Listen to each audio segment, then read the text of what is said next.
Hello, welcome to this week's episode of What One Thing AI, one business, one story, and one lesson to take away in action every week for small business owners looking to grow. I'm Hayley Baxter. And I'm Phil Davenport, and today we have the pleasure of talking to Ian Phillips. With a proven track record of driving revenue growth, optimising go-to-market strategies, and fostering a culture of excellence, he thrives on helping organisations scale sustainably and succeed in competitive markets. A strategic leader with expertise in coaching, mentoring, and empowering sales professionals, he excels at aligning team goals with business objectives to achieve outstanding results. This week's What One Thing AI is going to be a little bit different, as Ian is also the head of sales UK at Xero. Lovely to be here, Phil. Thank you. So, Ian, I know that Xero have just held their conference in Brisbane just last week, and I know there's a few things that have been put out into the media about new releases coming, but before we get to that, I use Xero in my business. I work with a lot of business owners that use Xero in their business, and Xero are always doing developments and releasing new things. Sometimes it is a little bit hard to keep up with everything. So I'd really love to start with something that is live in Xero today that you think is potentially underutilised by a lot of business owners and bookkeepers and accountants, that actually, if they did begin to use this functionality in Xero, it would really help them in their business and with being more efficient in their processes. Yeah, thanks, Hayley. There's probably a few things that I could have picked from here, but the one thing that I'm going to go for is payments. So I will probably tell you a couple of quick stories, if that's okay, to illustrate this. One is a couple of years ago, I was at the Bristol Harbour Festival with my daughter. We were in this gated area that you had to queue to get into, and there was a stand selling brownies, and my daughter said, "Brownies!" And I said, "Yeah, you can get a brownie." And we queued up for a bit, and then I saw a sign that said cash only. And there was no way that I was going to go out, get some money out of the bank, and come back in again to get some brownies. So she wasn't able to have a brownie. They weren't able to get my custom. I guess another example of this is I was booking a training course for one of my team a few months back, and I said, "Can I pay by card?" And they said, "No, you can't." So I had to go through our ridiculous purchase requisition system, get them set up as a supplier, which takes ages, get a purchase requisition raised, get someone to sign it off, even though I had sign off for the budget, eventually get a purchase order, and then eventually they're going to get paid on the next payment run. However, they could have had the money in the bank that day. So I think one of the biggest challenges, if you are a small business owner, is cash flow. And I think some of that is down to some appalling behavior by particularly larger businesses, withholding payments, putting ridiculous payment terms in place. But the number one thing you can do about it is to make sure that you are offering easy ways of payment, easy means of payment, options, and a professional looking invoice. So I think that very act of attaching some sort of payment gateway to your Xero invoices, so whether that's Stripe or using something like GoCardless if you are taking regular payments and direct debits and such like, that can dramatically reduce your debtor days. Data shows that. And ultimately, the reason that a lot of businesses go under is not because they are not making money, but because they have cash flow issues. So payments would be my number one, but I could have thought of a few. It's really a really interesting topic, and it is very true, everything you've just said there about cash flow being a challenge for smaller businesses and bigger businesses. Putting in extremely long payment terms is not helpful to anybody. Do you think then that within Xero that is a facility that's underutilised? So there are businesses out there still that don't utilise that payment facility within Xero? Yes. So every couple of years or so, we do a piece of research called the Accounting and Bookkeeping Industry Performance Report. And we get an agency to go and speak to and survey a load of accountants and bookkeepers. We don't tell them that it's Xero doing it. So we're very much getting honest answers. And pretty much year on year, it sits sat around the sort of 35% mark. So people that are using cloud-based software and have some sort of payment gateway set up, it's about 35%, which I think is dramatically low. Interestingly, that also applies, similar percentages applies to utilization of data capture software. So using something like Hubdoc to snap your purchase orders, your receipts, but also bank feeds as well. So actually, like you've asked me for one, I've sort of snuck in a couple more there. But for me, like the really impactful one is payments, in terms of like the challenges that small businesses face. I think I've faced that challenge both ways, and I'd love that both of your stories kind of coincided with that. I've got some suppliers who we pay really quickly, but we'll send an invoice, and because I'm a small business, I then have to go into the bank. I have to find them on the flipping pay, and then I have to enter the amount. And sometimes I'll pay them without VAT by accident, and then they'll send me an email saying, "Phil, you're £42.17 short on the invoice. Did you get this wrong?" And I think, okay, why have you not got an automated way to take this? Because why are you kind of making the pressure on me to pay you when actually you want to be paid and you want to be paid quickly? And the secondary thing is we've got a group of around 10 IT providers that I'm part of. And one of our big challenges is moving everybody onto GoCardless, because one, it makes their payment easy. Two, it makes cash flow much easier. But three, it's a great early warning sign. If somebody cancels and I don't know whether I should have said GoCardless, or I should have just said automated payment. If somebody cancels an automated payment, you know that there's at least an amber flag gone up, because that means they're not going to pay you now. And you know that now in advance of the payment date, and you can immediately phone them rather than having to check and reconcile your bank account 20 days later, by which time the now second payment's about to be due, and you run into issues there. We talk cash flow quite a bit, don't we, Hayley, as a bookkeeping thing. What do you find amongst your kind of client base? So all of my clients have payments set up to get them automated, and I'm going to go and check after this that they 100% do, because I think that statistic is shocking, because that's a lot of businesses not utilising that facility when you think about how many are using Xero. But I think the things like the automated payment solutions, those are, I always recommend that they're put in place where it's a standard monthly charge, because it does just make it so much easier. And there are a few out there now that do it, so it's a little, you don't have to just go with one provider. But I think the challenge with it sometimes, and we've been through this recently, Phil, is actually trying to get the clients to sign up to it, and actually getting them to and I'm also going through this process with another client at the moment, trying to get more of their clients onto an automated payment solution. The thing that I would say that's really useful with that, and we do this in our business, is that when we send out the contract for the client to sign at the beginning, we have the setup there ready for them, so that they do it at that first stage as part of that, like coming on board, rather than leaving it and then trying to go back and do it at a later date. And that seems to work really well, because at that point when they're signing, they're in that mode of doing paperwork and admin. So we found that they're more likely to do it.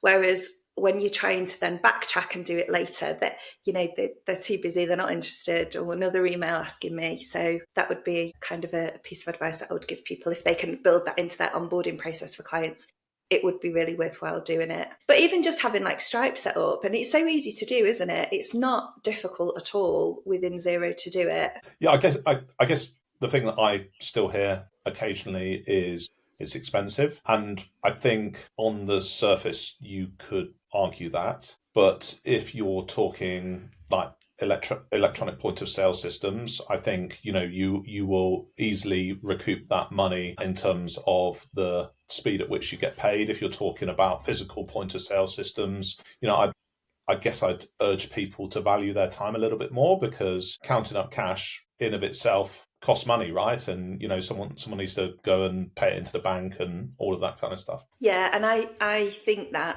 business owners don't realise the impact of having that cash in their bank versus them not having it, them having to fund their working capital or their purchases for a longer period of time. and then also then having to invest the time to chase it as well.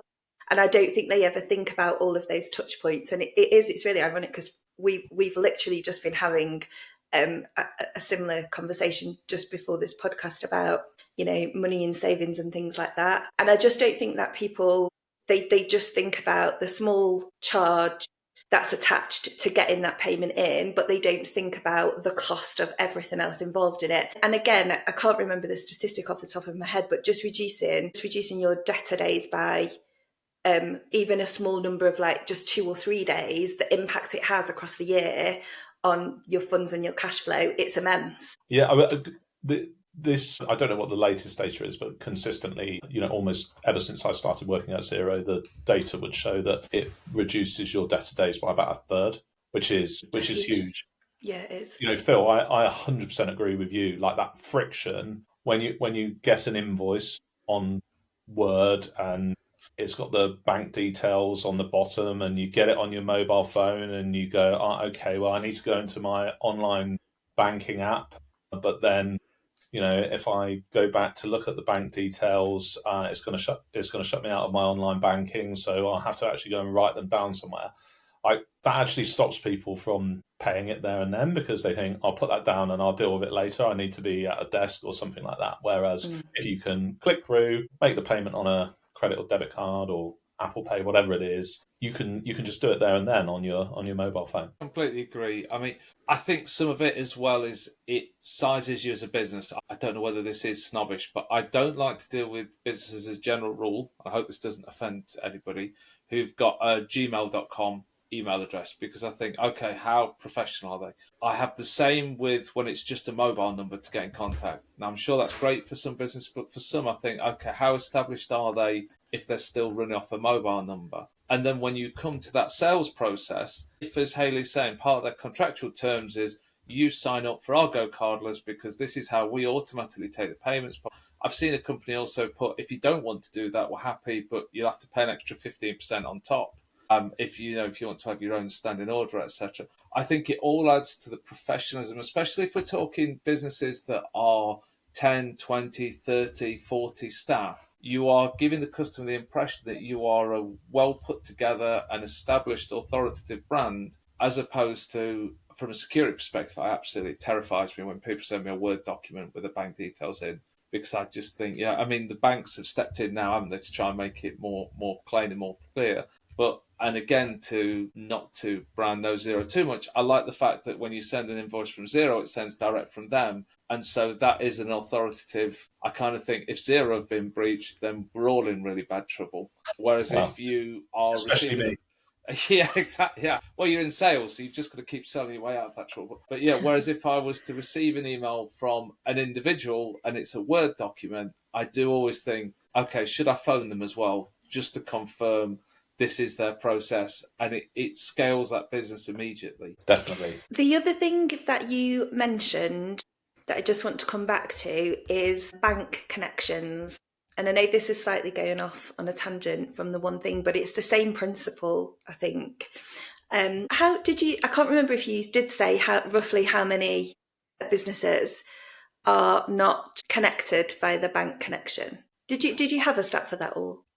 I haven't got the precise stat in front of me, but it's somewhere between 30 and 40%. It's remarkably low in the UK versus, other big regions like Australia and New Zealand. And what do you think the reason is for that? I guess that it is a lack of using the software as intended. So I think traditionally accounting software was quite disparate in terms of the relationship between a small business, a bookkeeper, and an accountant. So people got used to kind of doing things in isolation.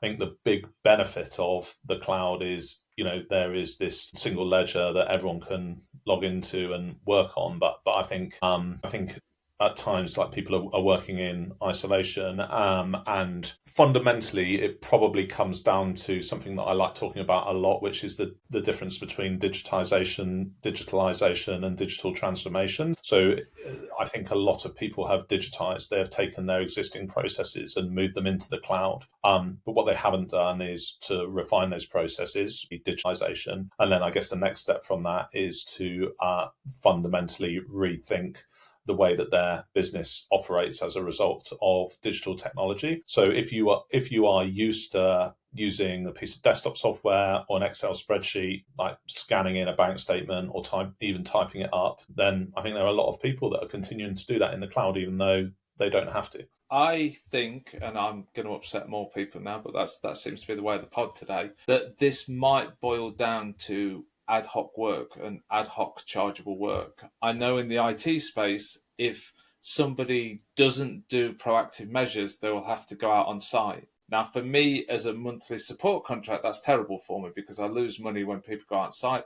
So I want to be as proactive as possible. As a reactive support company where you get paid per time you go out on site, that's fantastic. And I wonder whether it's some of the legacy accountants who haven't worked out how to charge that monthly cost. And so it's better for them to say, well, look, I have to get your bank statement every month and I have to calculate it, because we know that on Xero, most things, don't shoot me here, Hayley, I'll kind of, I've put my receipt in, the bills come in, I click OK because it's lovely and green. And as Hayley will tell you, sometimes I get over enthusiastic and just click it if it's green rather than read it and put the wrong thing to the wrong one. So with that move from legacy, I think, to proactive, where is Xero now going with AI and looking to be proactive? What changes are we looking to see, and what are you most excited about, Ian? Yeah, so I think we are fundamentally interested in freeing up small businesses and accountants and bookkeepers from administrative tasks and serving them up useful information so that more and more value is injected into that relationship. So we did a bit of research recently called the SME fallacy, and this is the assumption that all small businesses are the same. And in that research, it stated that the smallest UK businesses, so those are like those with 1 to 9 employees and sole traders, spend over half of their working week, so 54%, on non-core tasks like IT, admin, and it costs them on average £61,000 in lost revenue. So I guess our goal is to eat into that. We released Just Ask Xero into beta a while back in a fairly basic forms. This is the ability to kind of go to a chatbot and ask it some questions. I think the goal over the coming months is to turn that into what we're calling an AI financial super agent. So that then becomes your business companion. Through Just Ask Xero Jax, we will deliver automation and insights, helping accountants and bookkeepers to support their clients. Ultimately, we want to automate a big chunk of routine tasks for small businesses and bookkeepers and accountants. But one of the things that I have found with using similar bits of technology in the world of sales is that I think Xero's in a very strong position because of our background, the trust that we've built, the security mechanisms that we have in place, but also this unique set of data that we have that allows people to kind of go and mine for information that is personal to a small business owner. But there is a whole load of other data sources that exist. So I think like one of the key things that we announced at our conference that Hayley mentioned there is a partnership with OpenAI. So that's going to allow us through Jax to combine Xero's financial insights with just web-based research, so that guidance that we're providing is taking all of that and tailoring it to a business's unique needs. I absolutely love that. I find, as you can imagine, in the world of IT, I find AI really interesting and exciting. I actually liked, and again, to have some more controversy, that you talked about accountants and bookkeepers in that as well. Because I think one of the dangers of people in my IT world using OpenAI and getting scripts and things is if you don't know what the results should look like, you don't know whether you're getting something that is completely off-piste or not. We could mention Angela Rayner just to be topical there, but there's a lot of nuance within the tax system. And if you decide to kind of miss out the bookkeeper and the accountant, you could actually find yourself in a bit of issue. If Xero can make bookkeeping and accountant quicker, more AI driven, that actually drives the price down for me as the consumer in this. For my accountant, I know that they've now got AI and automation, they can serve more clients, and so hopefully, Hayley, we can bring the price down whilst keeping their profit levels up. What are your thoughts on that? I probably see it slightly differently.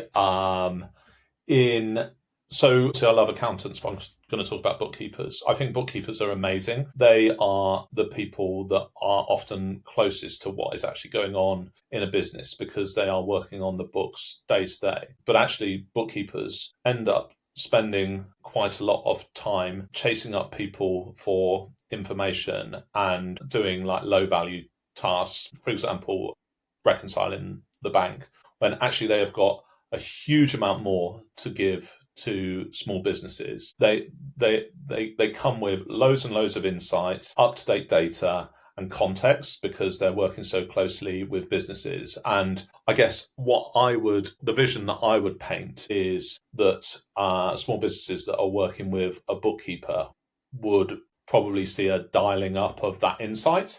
So a dialing up of that additional layer of service that, frankly, bookkeepers don't have the time to deliver at the moment because they're too busy, phoning people up and saying, where's this missing receipt and all of that kind of stuff. What I would say, though, like linking this back to the conversation just before, is I think a lot of this is dependent on us ensuring that we do make sure that levels of bank feed adoption, levels of data capture adoption are where they should be, because AI is almost totally dependent on the integrity of the data that's going into the general ledger. And if you are relying on humans to enter that information, then we all know the problems that can create. I totally agree with, you won't be surprised, everything that you've just said. It's really true. And obviously I have a lot of friends that are bookkeepers, and everything that you've just said is the reality of how it is.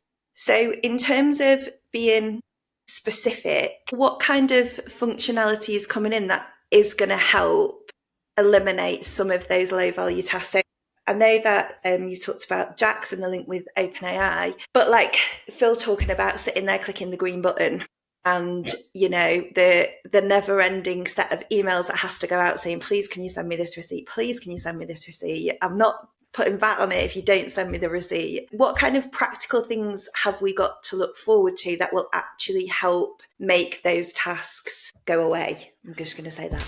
Yeah, so I think the big sort of jobs to be done for Jax to tackle are data entry, so data into the platform, bank reconciliation, which was demonstrated on stage at XeroCon Brisbane, and then things like tax calculations and that sort of thing. And I think if you do that, then what you can start to do is to start to deliver that layer above that, which is the real-time insight. So starting to serve up information that helps bookkeepers and accountants spot opportunities, issues before the business owner would, and adding value in that fashion. And in terms of, so Xero have done a lot of acquisitions of other softwares over the past few years. And so some of those are really great, like the SIFT integration is fantastic. Hubdoc was great at the time, but I feel like Hubdoc has stayed a bit behind the times in terms of other softwares that are out there that do the same thing, their accuracy and their functionality is much stronger.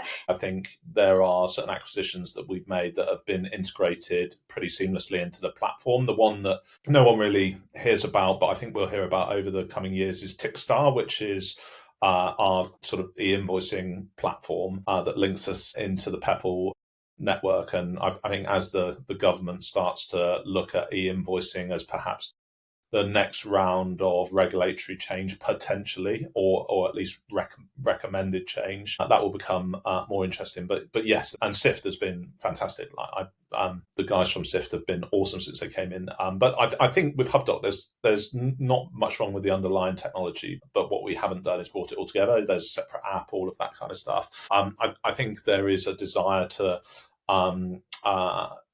start to move in that direction. What I would say is if there are any accountants or bookkeepers listening to this, come along to our roadshows in October, city near you, and we should have a bit more of an update on that situation. That sounds very exciting. I love it. I think we can wrap it on that teaser. What small business owners should be doing, if they hadn't already, is integrating an easy payment system for customers, whether that be for recurring payments or upfront payments. They should definitely be linking their bank accounts to their Xero so that they've got that extra level of automation. And Xero's vision is that it is going to enable elevation of bookkeepers and accountants by taking those small transactional tasks away from them, which allows them to interact on a higher level with the business owner and provide better and greater insights to drive businesses forward. I could not have put it better myself, Phil. Well done. Thank you so much for joining us, Ian. It's been a great pleasure. Pleasure's all mine. Thanks so much. Wow, what an incredible conversation with a man who certainly knows a few things about Xeros. And some of those stats were, wow, they were mind-blowing.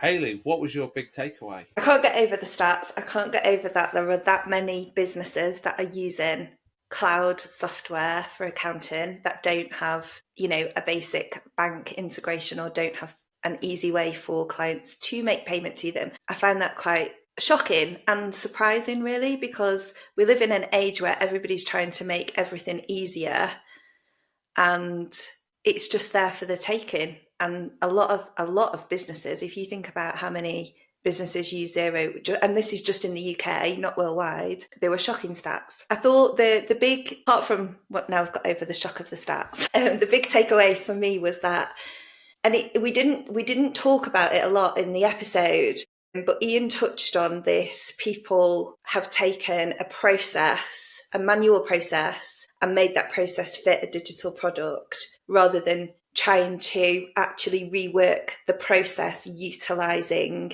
the benefits of the digital product. And that really, I think that hit me, because I think you can say that about so many, because there's so many softwares out there now. You can get an app for everything, and that's only getting more frequent, and there are more and more of them coming out. But how many of them do you actually really use properly and really take the time to learn how to use them? But more importantly, consider the way that your process is or was to how it should be in a different world with different technology. What do you think about? Well, I suppose, first of all, what do you think about that? And then also, what did you think about the whole episode? Completely.